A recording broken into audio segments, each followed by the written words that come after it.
Football লিগের শ্রেষ্ঠ ক্লাবে খেললেও জাতীয় দলের হয়ে গোল করতে পারেন না ভিনিসিয়াস রদ্রিগোরা। স্প্যানিশ জায়ান্ট রিয়াল মাদ্রিদের হয়ে কারি কারি গোল করা ব্রাজিলিয়ান তারকারা সঠিক সময়ে ধরতে পারেন না জাতীয় দলের হাল। ব্রাজিল জাতীয় দলের হয়ে সবসময় মলিন পারফরমেন্স করতে দেখা গেছে ভিনিসিয়াস জুনিয়রদের, যার কারণে সম্প্রতি বড় টুর্নামেন্টগুলোতে হতাশা ছাড়া আর কিছুই পায় না ব্রাজিল।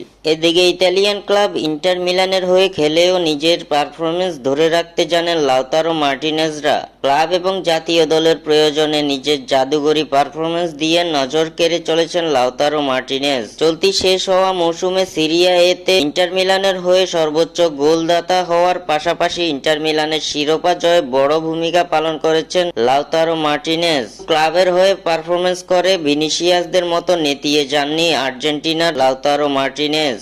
কোপা আমেরিকার গ্রুপ পর্বে আলবিসেলেস্তাদের 3 জয়েই ভূমিকা পালন করেছেন এই ফরওয়ার্ড। শুধু তাই নয়, এখন পর্যন্ত সবকটি ম্যাচে গোল করে বনে গেছেন কোপা আমেরিকার সর্বোচ্চ গোলদাতা। 3 ম্যাচে 4 গোল করে কোপা আমেরিকার টপ স্কোরার হিসেবে আছেন লাউতারো মার্টিনেজ। অন্যদিকে 2 ম্যাচে মাত্র 2 গোলের দেখা পেয়েছেন ব্রাজিলের ভিনিসিয়াস জুনিয়র। নিজেদের প্রথম ম্যাচে কোস্টারিকার বিপক্ষে গোলশূন্য ড্র করা ম্যাচে পুরোপুরি ব্যর্থ ছিলেন ভিনিসিয়াস। দ্বিতীয় ম্যাচে প্যারাগুয়ের দুর্বল ডিফেন্সকে কাজে লাগিয়ে 2 গোল করেন ভিনিসিয়াস।